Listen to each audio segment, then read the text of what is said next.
Vamos lá, meus irmãos, nosso sexto dia de aula de introdução do Antigo Testamento 1.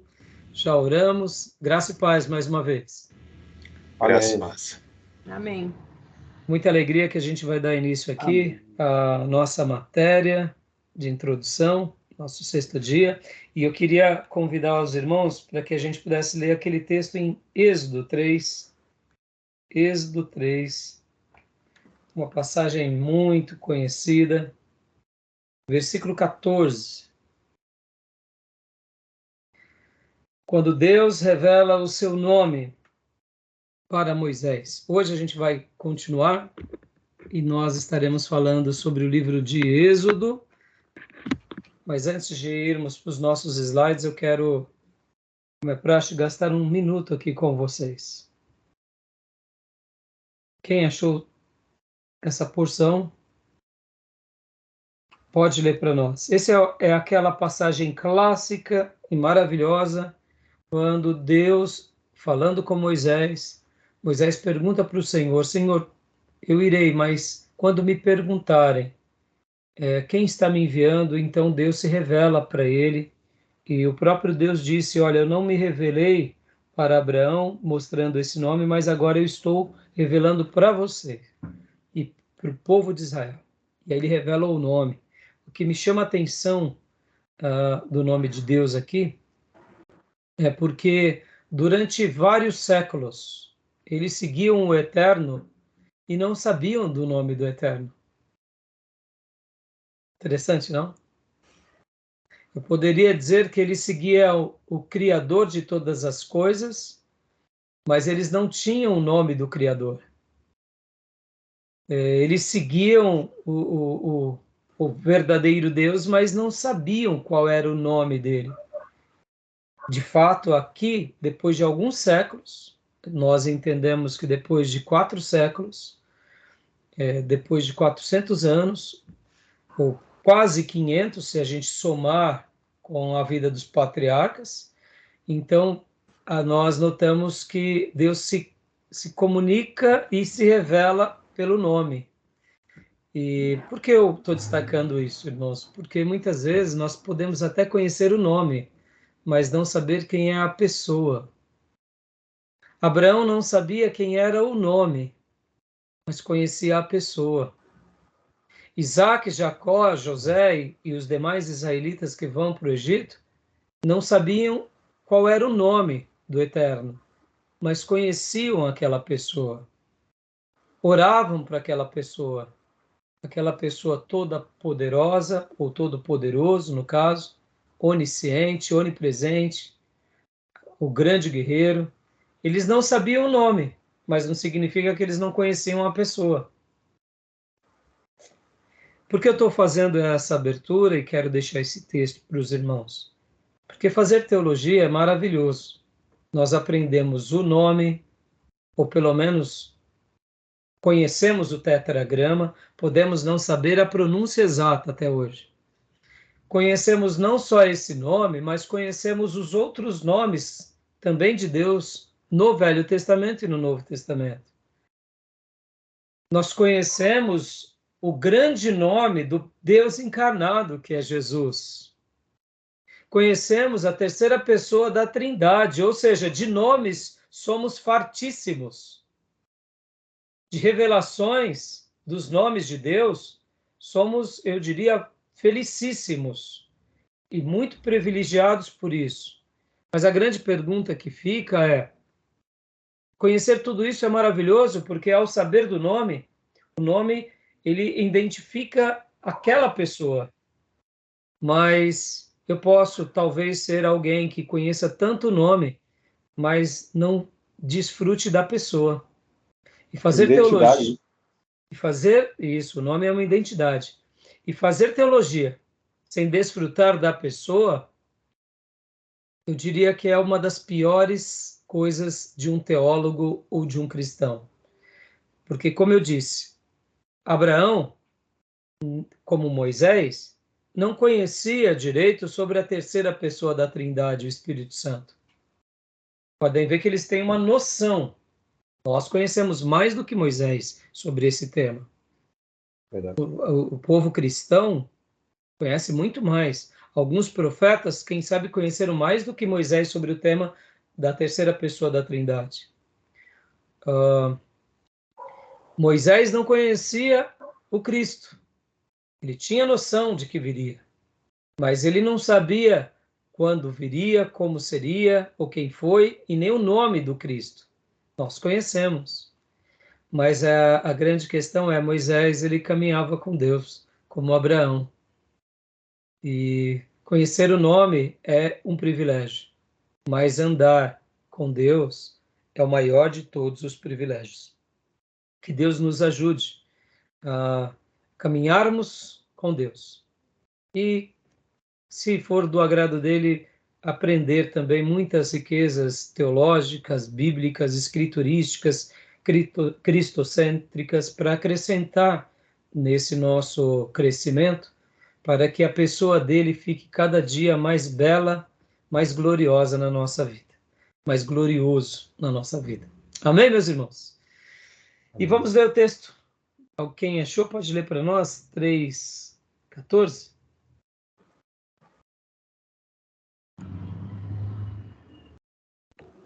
Eu posso ler. Êxodo 3:14. Disse Deus a Moisés: Eu sou o que sou. É isto que você dirá aos israelitas: Eu sou, me enviou a vocês. Aleluia. O eterno, né? Algumas pessoas, quando vão falar sobre o significado do eu sou, eles dizem o eterno. Não deixa de ser um significado apropriado. Mas, como eu disse há pouco, essa expressão do tetragrama sagrado, porque são 4 tetragrama letras sagrado, se perdeu ao longo dos séculos. Quem falava o tetragrama sagrado era o sumo sacerdote uma vez por ano. Então não era comum.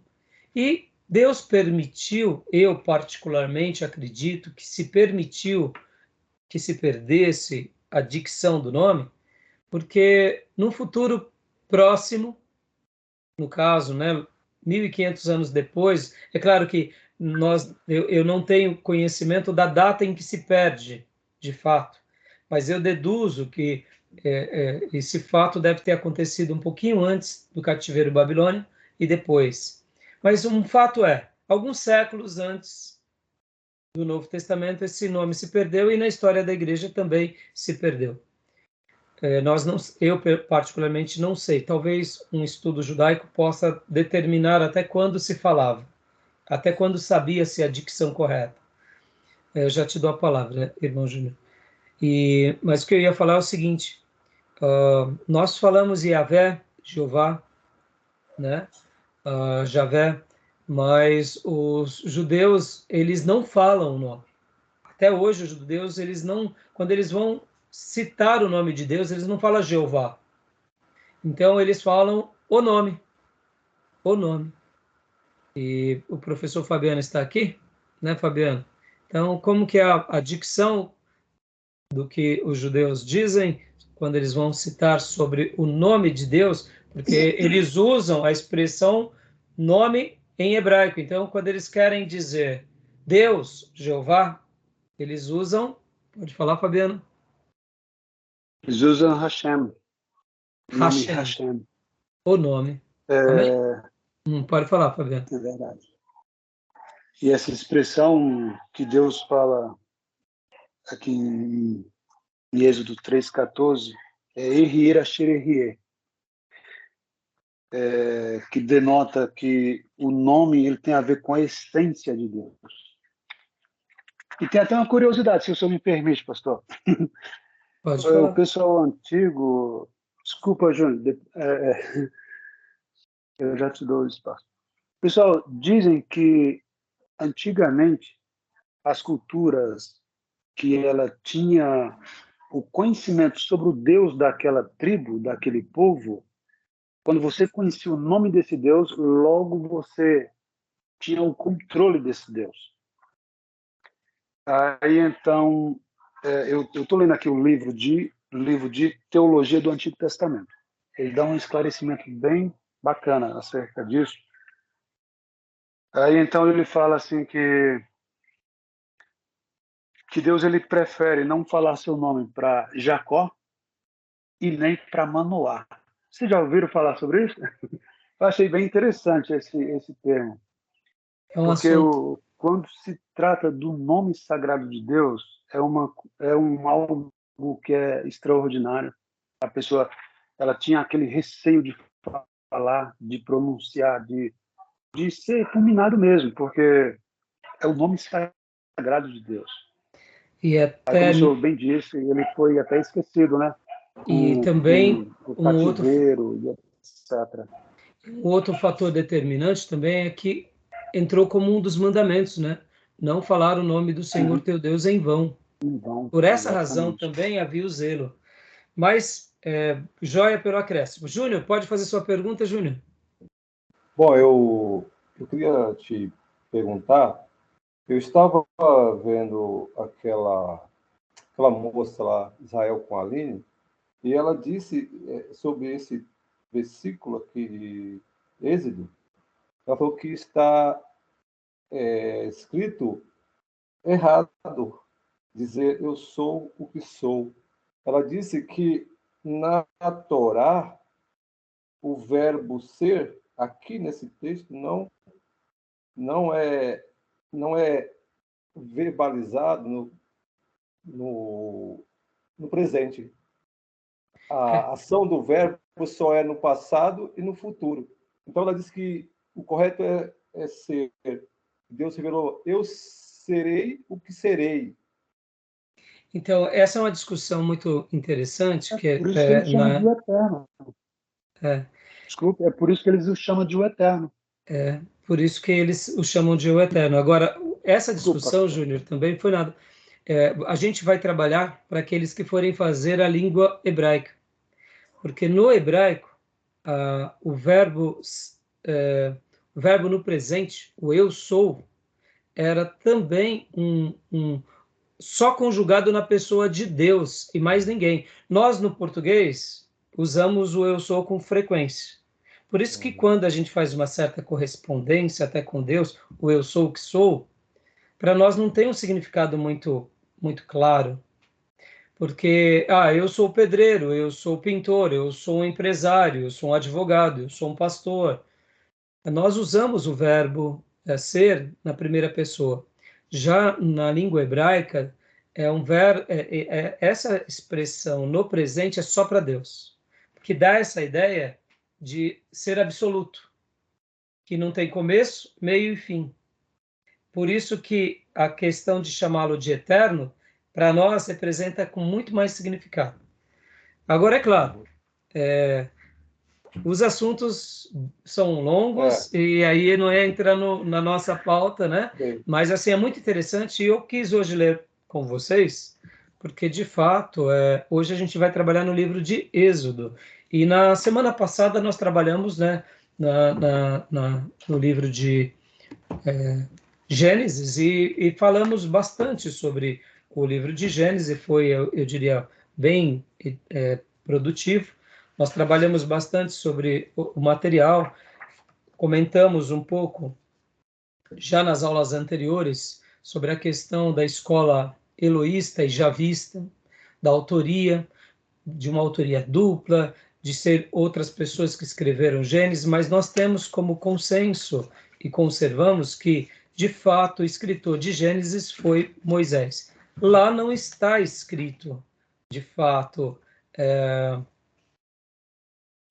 Moisés escreveu, né? Mas nós entendemos pela tradição, e quando nós vemos até o próprio Jesus citando sobre a Torá, nós vemos que ele autentica que a Torá realmente foi dada a Moisés. Então, a tradição trata sobre esse tema com muita propriedade. É claro, a gente comentou um pouco a localidade aonde ele foi escrito, por exemplo, o livro de Gênesis. Nós deduzimos também que deve ter sido escrito logo depois que Moisés recebeu os 10 mandamentos, quando ele recebe as ordens. Mas as escolas elas vão se variando muito. Há algumas escolas que chegam até dizer, por exemplo, irmãos, que Moisés é um compêndio de vários escritos, de várias tradições que já existiam. Então, olha só como é interessante essa questão. Nós não acreditamos nisso, mas isso é o que a literatura vai tratar. Outra coisa é que Moisés teria escrito também o livro de Gênesis, no caso sendo ele, antes do Sinai. Eu acho improvável isso. Eu acho improvável. Mas, de qualquer forma, são várias correntes e vários assuntos sobre esse tema, né? Tá bom? Então, nós tratamos semana passada sobre isso. Alguém ficou com alguma dúvida? Só um adendo aí. A teoria de Wellison, que eu li hoje, então eu posso falar, que diz que, criticando, que eles não acreditam, né? São liberais, que foi escrito pós-exílio. Então, olha aí que interessante, pós o exílio, né? É uma situação assim que nós ouvimos, debatemos e nos Teoria posicionamos. Teoria documental. Uma outra coisa também, eu comentei na aula passada para vocês, irmãos, sobre a questão do esboço do livro de Gênesis. Lembra que eu falei para vocês que cada autor trabalha de uma forma? Então, deixa eu até fazer um comentário, né? No nosso livro, ou pelo menos no livro aqui do Will e do Walton, ele vai falar sobre a criação, depois, antes dos patriarcas, aí vem assim, Toledo dos céus e da terra, Tolet. E por que ele usa essa expressão Tolet, né? É que, na realidade, essa expressão é origens. Então, por exemplo, o Rio, ele faz a divisão do livro de Gênesis baseado nas origens. Essas são as gerações. Então, ele se baseia na divisão, baseando-se aonde? Na criação de todas as coisas. Depois, antes dos patriarcas, ou seja, quando cria os céus e a terra, quando cria Adão, ou seja, vai colocando a divisão do livro de Gênesis baseado nas origens ou nas suas genealogias. Uma outra coisa que é interessante também, em teologia sistemática nós vamos trabalhar bastante sobre as várias correntes e várias doutrinas na teologia. Por exemplo, tem o aliancismo e tem o dispensacionalismo. Nós também podemos dividir o livro de Gênesis baseado nas alianças. Na aliança do Éden, na aliança noética, na aliança abraâmica, é também uma divisão. Então, perceba, é muito curioso que se você, pelo lado que você olha, você faz a divisão. Nós poderíamos dividir pela questão da geografia. Um momento na eternidade, no Éden, ou na Terra, mas participando de um lado divino, depois da queda, depois com o pessoal antes do dilúvio, depois pós-dilúvio, e depois com Abraão em Canaã. E também com José no Egito. E com a família de Jacó indo para o Egito. Percebam que, dependendo do nosso foco, nós criamos uma divisão. Isso dá para ser feito, irmãos, não é que seja uma heresia, mas dá para ser feito na maioria dos livros bíblicos. Agora, é claro, existe aquelas divisões mais clássicas, que são mais apreciadas. Por exemplo, quando nós falamos sobre a aliança, quando nós falamos sobre as origens. É categórico que o livro de Gênesis é um livro de origens. Origem dos céus e da terra, origens do homem, origens do pecado, origens... Então, essas origens também têm muito a ver com o livro de Gênesis. A questão da aliança, pode ver que é um livro de aliança. Então, algumas divisões vão ter mais destaque mesmo e serão mais conservadas. Tá bom, meus irmãos? Tudo bem? Joia, a gente, só recapitulando um pouco aqui, né, e acrescentando algumas coisas com vocês. E uma outra coisa importante, né, irmão? Você vê, nossa aula aqui ela é em tempo real. E a dúvida de um esclarece, e apoia, e ajuda para o outro irmão. No entanto, a melhor coisa de todas é a leitura do livro-texto e de outros bons livros, porque aí a gente vai acrescentar demais, porque são muitas informações, né, irmãos? São muitas informações. Tá bom? Uhum. Beleza, meus irmãos? Algum comentário? Querem falar alguma coisa? Tranquilo? Eu queria Eu queria só. falar só uma coisa, pastor. Desculpa. Deixa só o Júnior comentar e depois você fala. Só uma informação. O outro livro, a obra do Alisson, não sei, a outra obra do Introdução ao Antigo Testamento, esqueço o nome agora. Eu estou lendo isso aqui, eu não sei se a didática do outro é melhor, eu não conheço. Na realidade, é assim, esses 3 livros, do Archer, do Hill e do Alisson, são excelentes. São 3 livros excelentes. Vai ser uma questão de adaptação. Eu indico vocês terem os 3, porque eles se completam. Mas existem muitos outros. Nós pegamos o do Alisson como livro-texto, mas podem ver que em aula eu acabo usando mais o panorama. Mas, assim, são livros maravilhosos. Porque, irmãos, por exemplo, um autor, muitas vezes, pode tratar de um assunto de uma forma bem resumida. Se você ou eu já tivemos um contato com aquilo, há um reforço. Outro autor, de repente, ele faz questão de trabalhar com mais detalhes aquele assunto. E aquilo vai ser para nós um aprendizado mais significativo. Então, na minha opinião, essas boas obras, elas se completam. E por isso que nós, sempre em cada matéria, precisamos de um livro-texto, ou de 2 livros-textos, e de vários outros, para ir somando, para que a gente possa realmente nadar com segurança. Tá bom? Fala, Fabiano, o que você ia dizer? Interessante. Eu lembro de uma aula do pastor Ribeiro, que ele falou que quando a gente entra no seminário, a gente entra achando que sabe tudo. E quando termina, a gente sai achando que não sabe nada.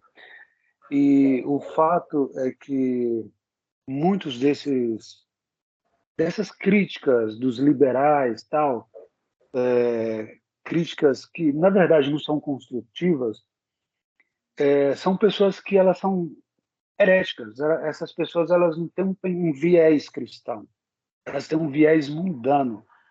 Então a gente tem que ter muito cuidado com essas críticas em relação a gente está aprendendo teologia, mas a gente nunca vai saber na sua totalidade. Então esses livros ele é pouco em conhecimento, mas assim ele te dá um norte, ele te dá uma direção para que você faça a sua lição de casa. E foi isso que eu aprendi. Sim, sim. É quando o Fabiano até te fazendo uma ressalva aqui pouco, é por causa que somos, eu imagino que você quis dizer pouco porque não são muitas obras. Não é porque elas sejam rasas, né? É isso? Não é isso, Fabiano?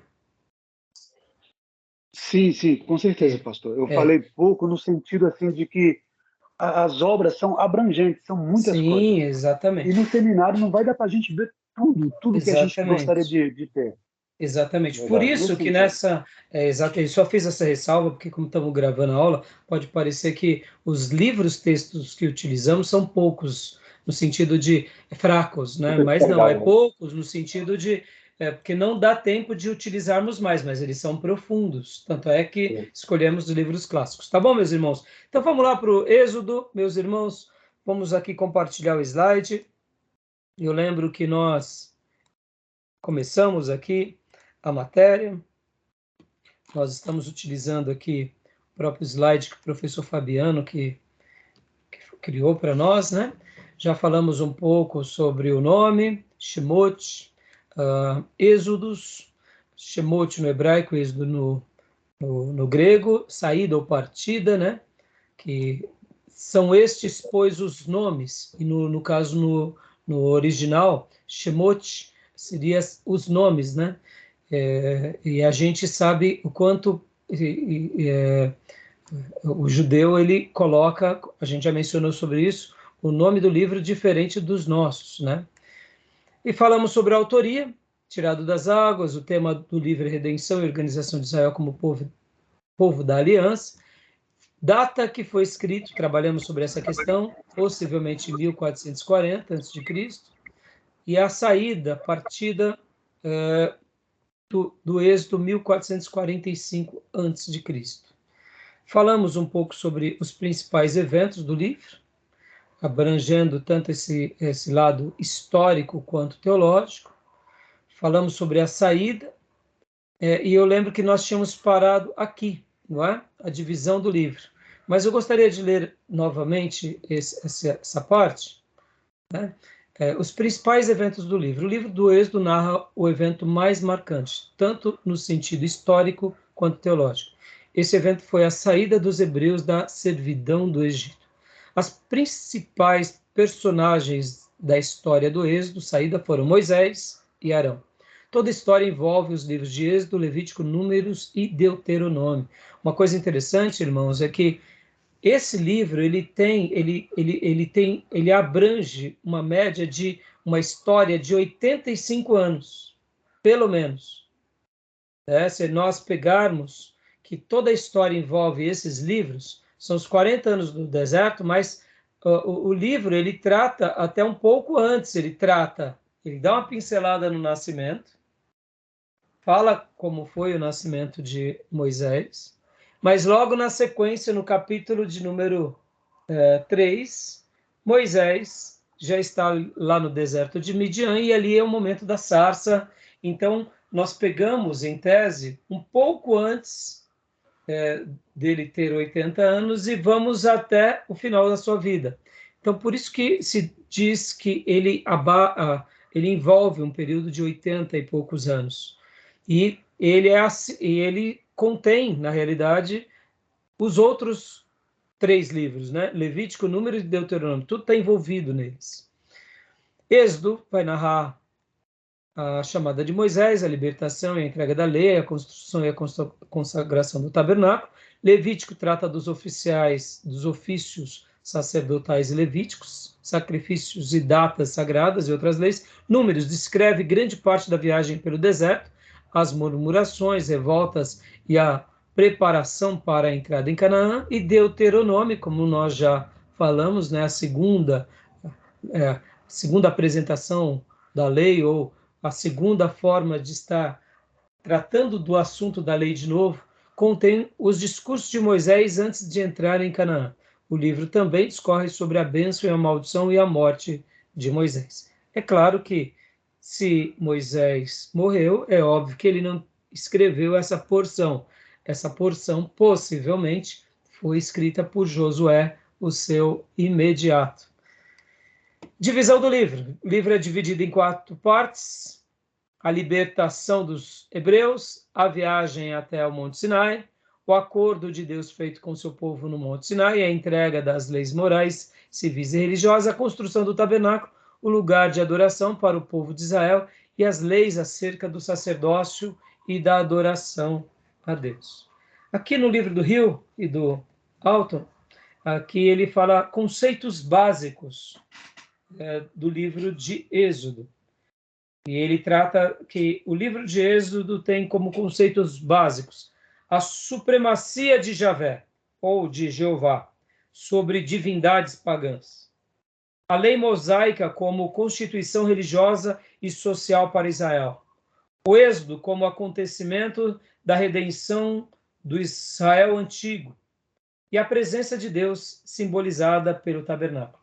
Pode ver que a divisão do livro aqui, que o nosso professor Fabiano montou baseado no livro-texto, somente comenta sobre o tabernáculo e aborda sobre um lugar de adoração.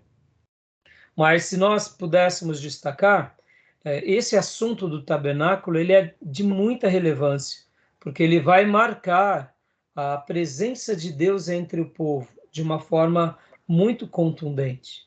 Então, os outros livros, de uma forma geral, eles vão fazer uma divisão também, eu diria, um pouco diferenciada do Ellison, né? Agora, deixa eu falar uma coisa aqui muito interessante, irmão, sobre a questão. Nós já gastamos um bom tempo falando sobre Moisés, que é o autor, que acreditamos. O local e a data aonde foi escrito, a gente vai continuar falando, mas só fazer uma citação aqui para vocês. Há um debate muito interessante sobre essa questão do Êxodo. Alguns autores vão falar que pode ser por volta de 1200 e alguma coisa, e não 1400 e alguma coisa. A maioria dos teólogos conservadores vão sempre colocar nessa data mais antiga e não a mais recente.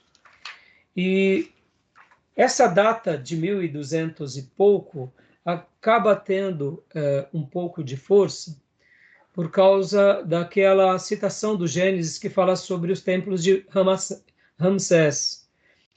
E essa questão de quem era o faraó nos dias do Êxodo, então, é um debate muito, eu diria, crucial. Mas, assim, de uma forma geral, nós deduzimos ser alguns faraós que eram próximos de 1400, e não a data de 1200. Na data de 1200 é, de fato, Ramsés, mas fica... no caso, seria Ramsés II.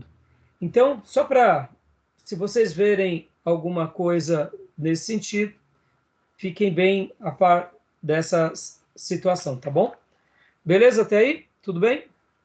Sim. Tranquilo? Alguém quer fazer alguma pergunta? Alguma dúvida? Irmãos, no livro texto, não deixem de anotar as dúvidas, tá bom? Não deixem de pastor, no anotar as livro... dúvidas. Desculpa atrapalhar. Foi nada, é isso. Amenófis foi o faraó que teve um embate diretamente com Moisés, né? Aqui no livro texto está falando que foi por volta de 1400. Há alguma outra referência nos livros, esse comentário que o senhor falou a respeito disso? Então, como eu disse para você, alguns teólogos vão fazer a datação de Ramsés, Ah, entendi. que, Agora sim, liguei. né? No entanto, não tem o nome dele, de fato. Nós deduzimos ser esse que o autor trabalha nos seus textos. Entendi agora. No entanto, quando vocês ouvirem qualquer outro nome, é por causa dessa questão. Como eu disse para vocês, irmãos, cada um desses assuntos dá para a gente fazer uma tomada de estudos. Pensem vocês, né? Cada tema do que a gente vem trabalhando tem muito pano para manga. Por isso que a nossa matéria é só introdução. A gente vai pegando os pontos principais e vai apresentando para vocês, dando um panorama geral, porque são muitos assuntos. Lembrando que a Bíblia ela não tem aquela questão cronológica. Então, a única coisa que nós vemos são algumas citações quando Deus fala para Abraão que os teus descendentes passarão 400 anos no Egito, no caso, né? Nós vemos alguns períodos quando se cita alguma coisa. Pode ver que em alguns momentos, alguns poucos momentos, é dado alguma data. Quer ver um exemplo disso, irmãos? Em 1 Reis, quando fala da construção do templo, que menciona que, de fato, no segundo ano do reinado de Salomão, no segundo mês, olha só que interessante, deixa eu até ler para vocês. Primeiro livro de Reis, capítulo 6, versículo 1. 480 anos depois que os israelitas saíram do Egito, no quarto ano do reinado de Salomão, falei errado, no quarto ano, no mês Zif, no segundo mês, ele começou a construção do templo. Ou seja, no segundo mês, do quarto ano de reinado, depois de 480 anos que eles saíram do Egito. Pouquíssimas vezes vocês verão algo assim nas Escrituras. Pastor, e por que aqui houve esse marco? Porque o templo foi um marco na história. Só por isso. Como Deus permitiu a construção do templo, o lançamento da pedra fundamental teve a bênção de Deus. E agora, nesse momento, o escritor de Reis registra a data.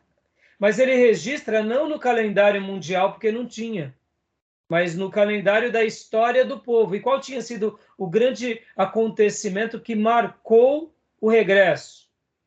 Pode ver que ele não coloca o ano que conquistamos Canaã. Ele coloca quando saímos do Egito. Porque aquilo foi um marco. Pastor, e a conquista de Canaã também foi um outro marco. Mas vocês, estudando o livro de Josué, a gente vai chegar lá na frente, que aí a gente vai entrar já já na era das conquistas. Vocês notarão que Josué não conquistou Canaã numa única batalha ou num único mês. Vocês já estudaram sobre isso? Na pandemia eu preguei sobre o livro de Josué inteiro, então eu estudei bastante sobre isso. Irmãos, foram anos para conquistar a terra até a divisão da terra. Interessante, não? E lutaram contra muitas nações. Então, é interessante que o escritor aqui de Reis poderia falar no ano que pisamos em Canaã, antes de destruir Jericó. Mas qual era o grande marco para eles? O marco era o regresso, a saída. Então, Deus fez questão. Podem ver que pouquíssimas vezes nós teremos uma datação de algo dessa natureza. Geralmente, há uma datação quando o rei assumiu, quando ele nasceu, em que ano do seu pai e quando ele morreu. E isso porque era um monarca. Quando é um profeta, no caso como é Samuel, mas geralmente não tem cronologias assim específicas, até porque a Bíblia, irmãos, isso que é interessante, ela não é um livro científico, no entanto, ela nos ensina a fazer ciência. Ela não é um livro histórico, mas nos ensina a olhar a história. Ela não é um livro arqueológico, mas ela naturalmente ela vai confirmar as evidências arqueológicas. Mas a Bíblia é a revelação de Deus de forma teológica. É onde Deus se manifesta para nós. Tá bom? Então, tudo bem até aí? Tranquilo? Joia? Alguma dúvida, alguma pergunta? Ô, pastor, um outro fato bem interessante que a Bíblia está repleta dos milagres de Deus, assim, mas através de alguém mesmo, de uma pessoa. É um marco, né? Porque Moisés foi o primeiro a ser a ferramenta, assim, de muitos milagres de Deus na Terra, né? Mas se a gente for pensar, a gente já viu milagres grandes em Noé. Sim. Né? Eu digo mais por causa assim, das pragas no Egito. Isso, aí sim. Sinais e maravilhas, né? Sinais e maravilhas. Sim, e por isso que ele era chamado o grande profeta. Ele marca, né? Ele marca um período, ele marca um episódio. No entanto, você vê que só fiz questão de lembrar, Gil, porque claro, para Deus, né, um milagre pequeno e um milagre grande é tudo um milagre. Abraão ser pai aos 100 anos é um milagre. sim. Então, os acontecimentos na vida de Abraão são milagres. A outra coisa, Sara é outro milagre. Então, assim, os patriarcas viveram debaixo de um milagre, né? Porque todas elas eram estéreis também. Podem ver que isso acompanha, né? A gente vê que... Então, assim, é bem curioso essa questão. Mas, assim, realmente Moisés foi o grande libertador. Agora, deixa eu fazer uma pergunta para vocês. Quando Deus destrói, né, o Egito com as pragas, o que vocês aprenderam sobre isso? Qual foi o propósito ali? Juízo. De que forma? Se a gente for parar a pensar, né, os símbolos pelos quais a terra foi destruída eram deuses que o Egito servia. E aí Deus se revela como Deus soberano, usando desses ídolos para provar que ele é Senhor. Agora, te faço uma pergunta, pastor. Havia outras nações na saída do povo de Deus do Egito, haviam outras nações que também eram idólatras. Por exemplo, e aí eu pergunto, Deus não poderia também destruir essas outras nações simplesmente por eles serem idólatras? Legal o ponto, né? Interessante, né? Não, interessantíssimo. Mas é diferente, eu acho aí. Então vamos fazer um debatezinho.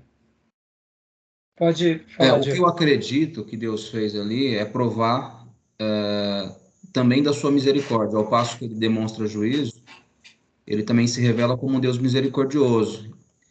E aí as pessoas que vivem na sua idolatria, elas têm a oportunidade de ver que elas também têm um caminho de juízo, desde que, aliás, a não ser que elas se arrependam dos seus pecados. Então, do meu ponto de vista, para quem está olhando de fora, é uma oportunidade para me arrepender. Joia. Por que você acha que é diferente, Júnior? Diferente porque o Egito era uma grande civilização, uma grande potência. E estava centralizado o Egito em todas as forças de idolatria, dos deuses que eles tinham. Outros povos existiam, mas o Egito era uma potência. E estava no embate com Deus, com o povo de Deus. A diferença é essa. E os outros povos não tinham essa animosidade direta com esse confronto com Israel, que Deus tinha um propósito de conduzir a Israel para que seja o luzeiro do mundo, mostrasse Deus para o mundo. Então Deus fez. O faraó era considerado um deus, toda a reverência. Então foi necessário Deus mostrar isso. Ele é o grande, é o maior de todo, o Deus eterno. Bom comentário. Agora, deixa eu fazer mais uma pergunta aqui, mas foi muito bom comentário. Deus precisa, vamos supor, hipoteticamente, tá, irmão? Já está feito, já está revelado, já aconteceu, não tem como voltar atrás. Mas será que era desde o início da vontade de Deus de destruir o Egito? Simplesmente por destruir o Egito? Destruir os deuses egípcios? Tipo assim, uma guerra de deuses? Eu estou trabalhando agora no campo da hipótese, e eu não estou querendo entrar aqui naquela questão de que Deus endureceu o faraó, da eleição, da predestinação, não estou querendo entrar nesse debate, mas por que eu estou falando isso? Eu estou fazendo essa pergunta, eu vou até complementar, porque no Velho Testamento tem vezes que nós temos uma ideia de que o Deus de Israel quer destruir os deuses das outras nações e destruir as pessoas. Já notaram que a maioria das pessoas tem essa ideia? Quer destruir o Deus dos filisteus, dos amonitas, dos moabitas, de Jericó, e aí vai. Eu pergunto, será que Deus ele sempre teve esse prazer de destruir os deuses porque não tinha outra coisa para fazer? Ele tem que se afirmar na pessoa sagrada dele que ele é Deus e que eu vou destruir todos vocês, outros deuses e outras nações. Ou será que a relação de Israel, desde os dias de Abraão, Isaac, Jacó, o próprio José, será que a relação do Deus de Israel sempre não foi uma relação, eu diria, até certo ponto em harmonia com as outras culturas, nações e até religiões? Está entendendo onde eu quero chegar? Ou não? Sim. Por que eu estou fazendo essa pergunta e já estou tentando dar uma condução? Deixa eu tentar ser mais claro, porque senão eu posso até não ser tão claro com vocês. O que eu quero dizer é o seguinte: se Faraó tivesse literalmente liberado o povo, não teria motivo nenhum, a princípio, a priori, de Deus destruir o Egito. É isso que eu quero dizer. Essa questão que a gente tem de que Deus destrói o Egito, que Deus destrói Babilônia, que Deus destrói a Síria, Deus que quer destruir Nínive, é uma ideia errada nossa. Deus, na realidade, ele sempre se revelou para o ser humano e tentou convencer esse ser humano pelo poder do Evangelho, porque nós temos que saber que o Evangelho foi pregado a Abraão. Abraão não era melhor do que nós, irmãos. Abraão era uma pessoa que vivia no meio do paganismo. E ele sai do paganismo e a graça de Deus é manifesta sobre ele. Olha que interessante. Nós vemos uma aliança de Deus com Abraão, assim como com Noé, que é uma aliança incondicional. Pode ver que quando ele crê, Abraão crê, mas o fato dele crer é o gatilho para ser creditado. Mas é Deus indo a Abraão. Deus diz, sai da tua terra, da tua parentela, e eu vou te dar um outro lugar. E, de fato, Abraão deixa a sua terra, deixa a sua família e deixa a sua nação, deixa os seus deuses. E ele agora escolhe o Deus eterno, e Deus dá para ele uma nação, dá para ele uma terra e dá para ele uma herança. Ele deixa um e recebe outro. Mas percebam que é uma aliança incondicional. É que nem a salvação. O que nós fizemos para merecer a salvação? Nada. Já tudo foi feito. O fato de crer já nos faz ser salvo. Então, é uma bênção incondicional. Existem as alianças incondicionais de Deus e existem as alianças condicionais. Podem ver que agora, no livro de Êxodo, vem as leis. E com as leis vem os códigos, vem as diretrizes, vem os mandamentos, e aí o povo se condiciona. Interessante, não?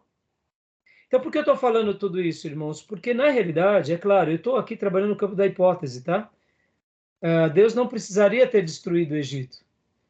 Ora, se Deus quisesse destruir o Egito porque ele desejava destruir, ele teria destruído com José e com Jacó. O propósito dele foi porque o Egito foi mal a Israel e o Egito foi mal a outras nações. Aqueles faraó trataram com injustiça aquele povo. E no momento que poderiam ter liberado, eles acabaram não liberando e acabaram trazendo sobre eles próprios sentenças. Então, o castigo que veio sobre eles, na realidade, foi só a recompensa do que eles plantaram. Por isso que a gente vai, em teologia sistemática, trabalhar com mais detalhes sobre essas questões. Mas por que eu estou falando tudo isso, irmãos? Para a gente fugir dessa ideia de que Deus não tinha outra coisa para fazer. Deus, no Velho Testamento, ficava desejando a destruição dos outros deuses e dos outros povos. Não, meus irmãos. A nação de Israel é uma nação sacerdotal para ser bênção para as outras nações. Como que Israel seria a bênção? Chegando a palavra do Eterno, como chegou no coração de Abraão, de Isaac, Jacó, de Moisés, essa mesma palavra chegando no coração das outras pessoas, convertendo essas pessoas. E essas pessoas, por crerem no Deus de Israel, deixariam seus deuses feitos pelas mãos dos homens e se converteriam. Essa foi sempre a maneira e o trato de Deus para as outras nações. Deus não por que eu estou falando tudo isso? Sabe, irmãos, aquela questão de que nós precisamos saber viver em paz com aqueles que pensam contrário a nós? Precisamos respeitar o jeito deles. E não é pela força, nem pela violência, mas é pelo Espírito do Senhor. A nação de Israel ela foi uma nação sacerdotal para ser bênção, para ser porta-voz, para alcançar, não para destruir. E por que eles eram, muitas vezes, o braço da justiça de Deus? Porque essas nações, muitas vezes, queriam a destruição de Israel, queriam o aniquilamento de Israel. Aí, nesse episódio, Israel contra-atacava e fazia justiça. Mas nem sempre acontecia isso.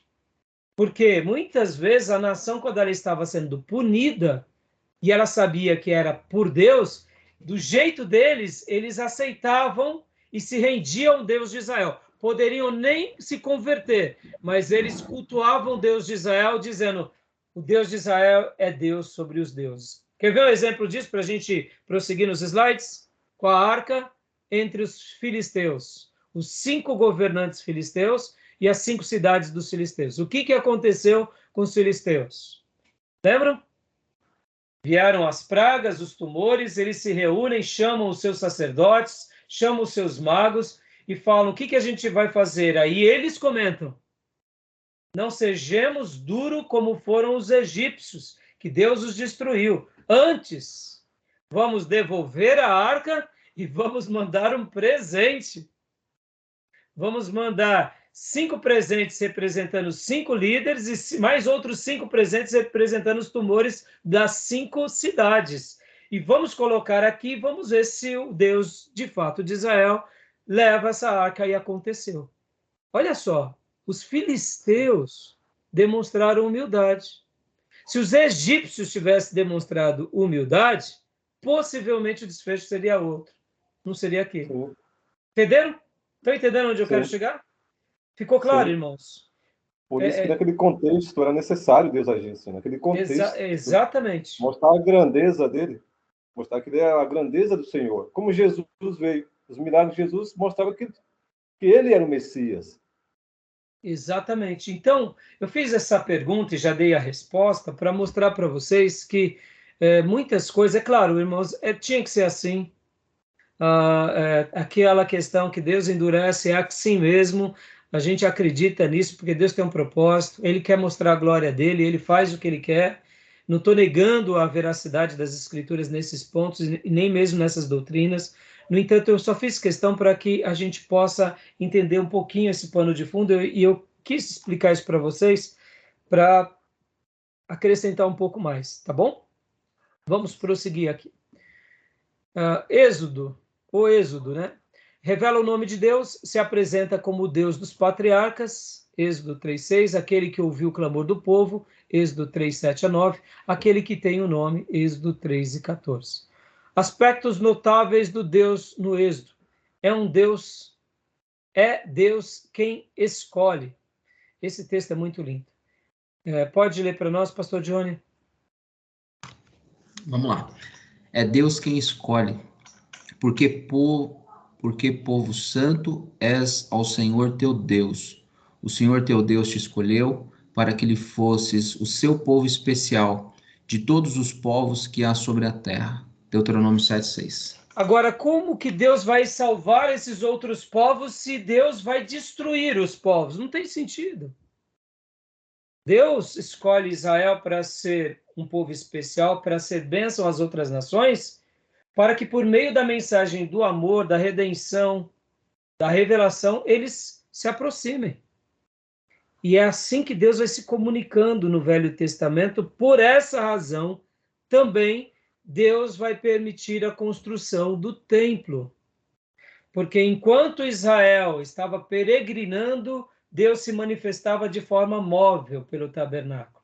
Depois que ele já tem uma terra, uma geografia distribuída, consolidada, e agora já pela permissão de Deus se torna uma monarquia, Deus estabelece a casa e agora a presença de Deus não é mais móvel, mas é estática, que era para que agora as nações também viessem a Israel e em especial a Jerusalém, porque Deus escolheu Jerusalém para mostrar o nome dele a todas as famílias da terra. Então, o propósito do templo também, mesmo sendo agora um novo momento de revelação, era para Deus mostrar a glória dele em todas as nações. Sabe, irmãos, aquela questão de uma fé, ela dá fruto e dá obras e dá passos em direção a essa fé? A fé sem obras é morta? A questão de você poder ir ao templo adorar a Deus já demonstrava que você estava prestigiando ao Deus de Israel. Isso valia para a nação e isso valia também para as outras nações. Agora, olha que interessante. Deus permite o templo. O templo não era propósito de Deus. Deus permite a monarquia não era propósito de Deus. Mas Deus, que olha no futuro e conhece todas as coisas, sabia que um dia o reino de Israel seria dividido. É a onisciência dele. E o templo era o lugar onde, mesmo o reino dividido, não era para se cessar a adoração. Mesmo que houvesse uma divisão do reino, O templo seria o lugar de encontro à adoração a Deus. Os sacerdotes e os profetas seriam os pastores de Israel.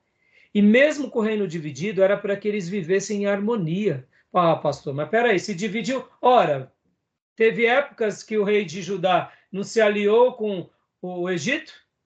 Salomão, por exemplo, não casa com a filha de Faraó? Ora, era para ter harmonia. Se era possível que um rei, no caso, o próprio Salomão, teve harmonia com o Egito, teve harmonia com Tiro e Sidom. Podem ver que as madeiras de cedro vieram de Tiro e Sidom. Olha que interessante. Ué, Salomão tinha harmonia com as outras nações. As outras nações prestigiavam Salomão. Logo, mesmo com o reino dividido, era para quê? Para que o povo adorasse. Deus deixou o templo também como um endereço de reconciliação. Olha que interessante. Mas aí, Jeroboão vai lá e atrapalha tudo, criando 2 lugares de adoração. Perceba, Deus, ele sempre vai fazendo as coisas na história, no meio do seu povo, vai se revelando, ora com a sua vontade soberana e ora com a sua vontade permissiva, e basta a gente ler os sinais. Pode ver que Elias, ele era profeta no norte. Olha que interessante. Ele vai profetizar a Acabe e a Jezabel. Mas Elias não poderia estar lá com o rei de Judá? Poderia. Ele não poderia estar no templo? Poderia. Ele não poderia estar com os sacerdotes? Poderia. Mas o chamado dele é aonde? O chamado dele é no reino do norte. Já que o povo se desvia, Deus levanta o seu profeta. Lembra da viúva de Serepta? Que é a região de Tiro? Lá em cima, irmãos. Quando você pega o mapa de Israel, é muito a norte, é depois de Israel. Ora, ele vai para uma viúva de Tiro, Serepta. Não tinham viúvas em Israel? E nem em Judá? Tinham. Por que ele vai para lá? Interessante isso. Deus tem os seus planos, irmãos. Seus propósitos. Levanta os seus instrumentos nos lugares mais variados. E basta a gente ser sensível e ensinável ao que Deus está se revelando em cada momento da história. Podem ver que Elias não vai... A gente não vê Elias no templo de Salomão. Ah, mas ele não inaugurou a escola dos profetas? É. Mas a escola dos profetas teve uma atuação muito mais poderosa no Reino do Norte, não no Reino do Sul. No Reino do Sul tinha o templo. Podem ver que nas aulas passadas a gente aprendeu bastante sobre, eu mencionei um pouco sobre isso. Lá na frente, quando a gente falar do reino dividido, a gente vai falar sobre as dinastias. Então a gente vai entender isso melhor, né? Mas a escola dos profetas não foi no sul. Tinha profeta no sul, em Siló, inclusive. Mas a escola dos profetas foi a norte. Porque aquilo também era povo de Deus. Desviado, mas era povo de Deus. Interessante, né, irmãos? Então, Israel foi escolhido para ser bênção a todas as nações. Tá bom? Continuando aqui, pode continuar lendo para nós, pastor? Cativeiro egípcio. Cativeiro egípcio, 400 anos. Então o Senhor disse: fique sabendo com certeza que os seus descendentes viverão num país estrangeiro. Ali serão escravos e serão maltratados durante 400 anos. Mas eu castigarei a nação que os escravizar. E os seus descendentes, Abraão, sairão livres, levando muitas riquezas. Gênesis 15, 13 e 14, na versão NTLH. Olha que fantástico, irmãos. Podem ver que o texto fala que eles sairão com bens, com riquezas, que Deus vai castigar eles porque aquela nação os escravizará. Eles não foram para o Egito como escravos, eles se tornaram pela maldade daqueles que governavam. Já que os que governavam fizeram algo danoso à nação, Deus puniu a nação. Deu para entender?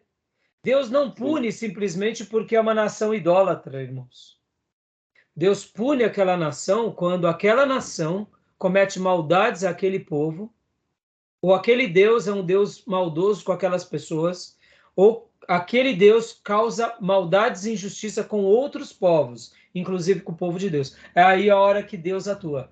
Estou abrindo esse parênteses, meus irmãos, porque na história mundial, Deus faz isso. Um povo que intenta a maldade contra ele próprio, Deus o pune.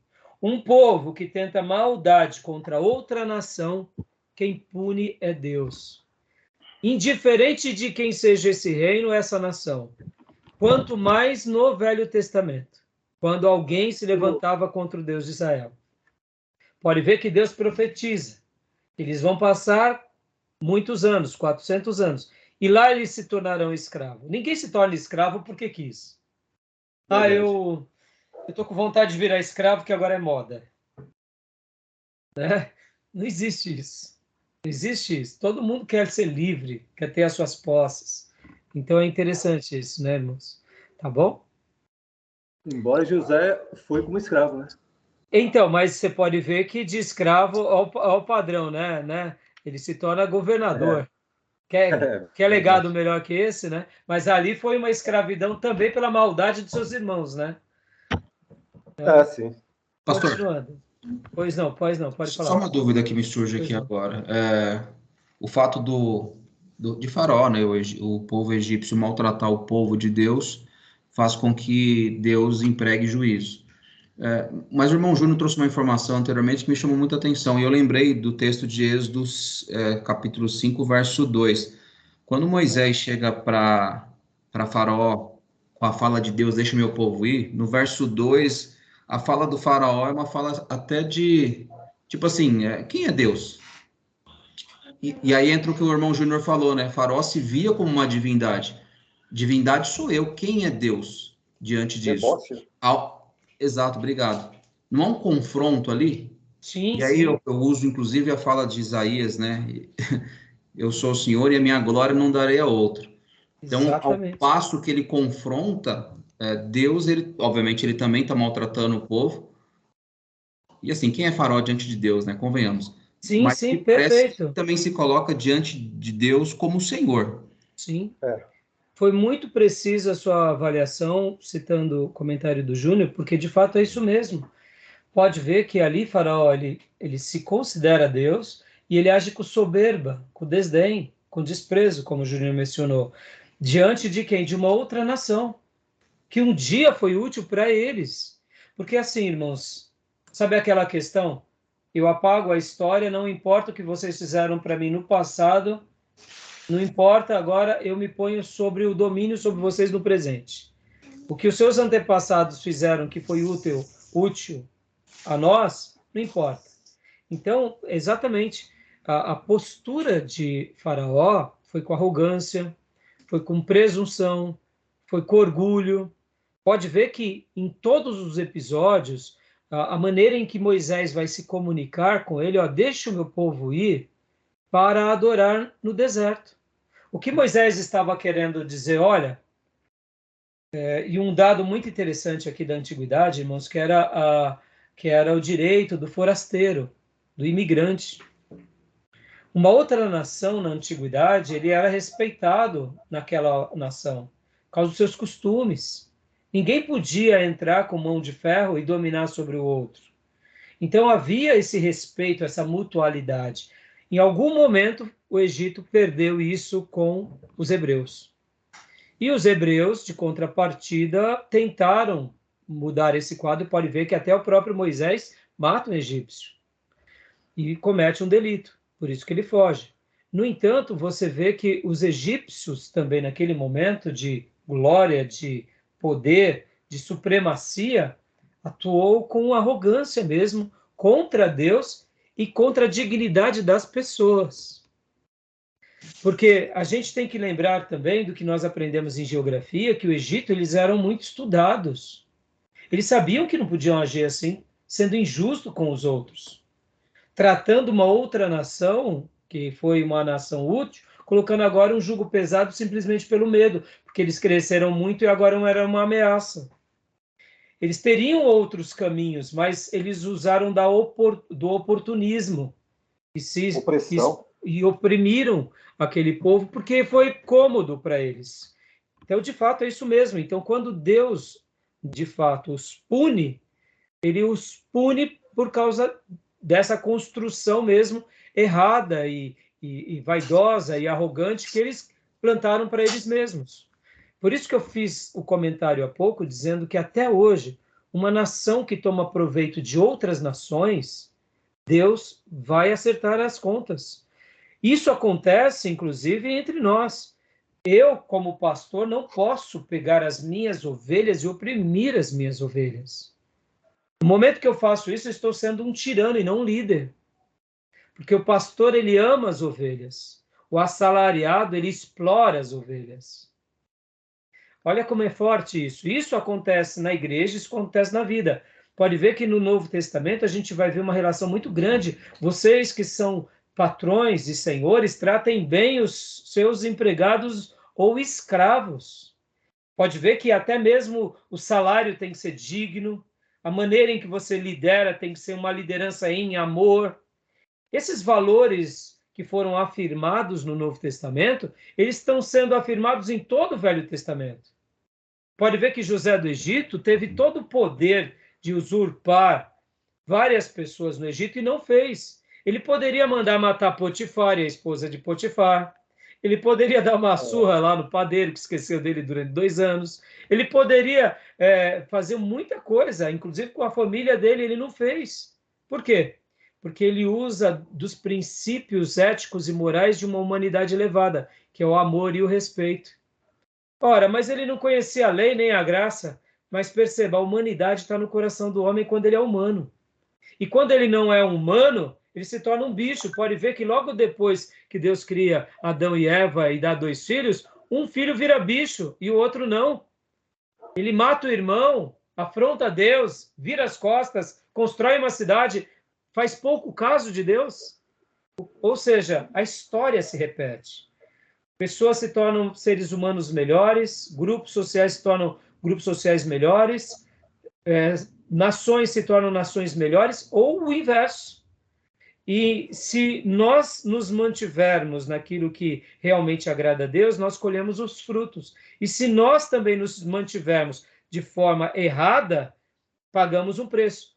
Olha o grande exemplo disso, o próprio povo de Israel. Deus abençoou o povo de Israel para eles serem sal e luz de todas as nações, serem sacerdotes. Mas o que eles faziam com as bênçãos de Deus? São nossas. Deus é nosso, as bênçãos de Deus é nossa, e o povo que se vire.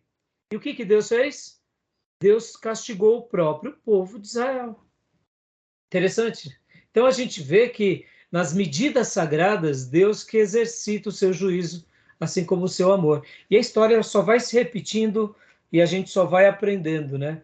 Pode ver que Israel, eles deveriam ser mais altruístas, mais amáveis, se tornaram legalistas, frios.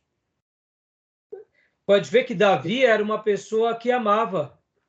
O reinado de Saul é o reinado de uma pessoa que, de ser humano, se torna um monstro. E Davi, de um ser humano, se torna um ser humano melhor. Pode ver, Davi. Davi sabia perdoar, Davi sabia chorar, Davi sabia amar. Davi cresceu e não se emburreceu. Saul cresceu e se emburreceu. O Egito cresceu e se emburreceu. É interessante, o povo de Israel cresceu, se tornou poderoso. Pode ver que a história do templo é uma história que, ao invés deles crescerem agora sendo sal e luz em todas as nações, eles se envaideceram, se dividiram, se ensoberbeceram. O próprio Jeroboão, lendo o texto sagrado, irmãos, o profeta Aias vai até ele e fala: eu te escolhi para você ser o líder e o novo rei das 10 tribos. E o que Jeroboão faz? Jeroboão vira as costas para Deus, constrói postes ídolos. Deus manda profetas de novo para ele, há sinais e maravilhas, ele não se converte. Só um filho de Jeroboão deu ouvido a Deus, tem uma morte e é sepultado. Deus chega ao ponto de levantar um profeta e dizer: olha, nenhum homem da descendência de Jeroboão vai ser enterrado, porque aquele que não morrer e não for comido no campo será comido pelos cães. Olha que sentença, irmãos. E a descendência de Jeroboão é dizimada. Aí você fala assim, mas por quê? Porque Deus foi tão gracioso com Jeroboão, mas Jeroboão virou as costas para Deus e Jeroboão continuou sendo insensível a Deus e continuou fazendo aquilo que Deus mais abominava. Jeroboão foi um tipo Saul do Reino do Norte. Pode ver. Saul começou bem e acabou mal. Jeroboão começou bem e acabou péssimo. Interessante, né? Então, o que você falou, pastor Johnny, e as palavras do Júnior, é isso aí. A gente vai notando essa similaridade. E não foi diferente com Faraó. Tá bom, meus irmãos? Joia, Pastor, pode falar. só uma pergunta. É especulação ou tem relação à questão da morte dos infantes no Egito?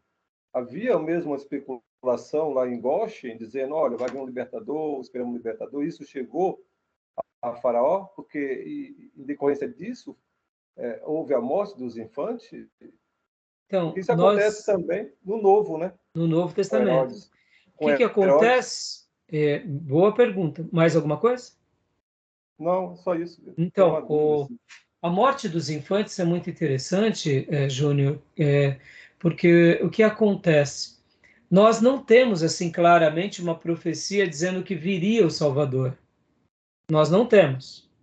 Nós não temos essa menção, mas nós temos uma profecia, como acabamos de ler em Abraão, que haveria o quê? Que eles regressariam, que eles sairiam. Uhum. Então deveria haver entre eles a grande esperança na tradição oral de que um líder se levantaria. É isso que talvez... Então nós deduzimos que isso foi crescendo. E um povo amedrontado, qualquer coisa é uma grande coisa. Esperança. E o povo estava orando, pedindo o libertador. Então, nós não temos esse dado nas Escrituras de que algum profeta disse para Israel, vai nascer por esses dias, entendeu? Mas, assim, de qualquer forma, o texto narra isso, né? Então, a gente vê que ali só exemplifica o que o texto está querendo mostrar é a crueldade do líder do Egito, que ao invés de liberar aquele povo, porque não era um povo deles, mas era um povo de uma outra nação, ele poderia ter feito isso, ele escolheu oprimir, porque era mais conveniente.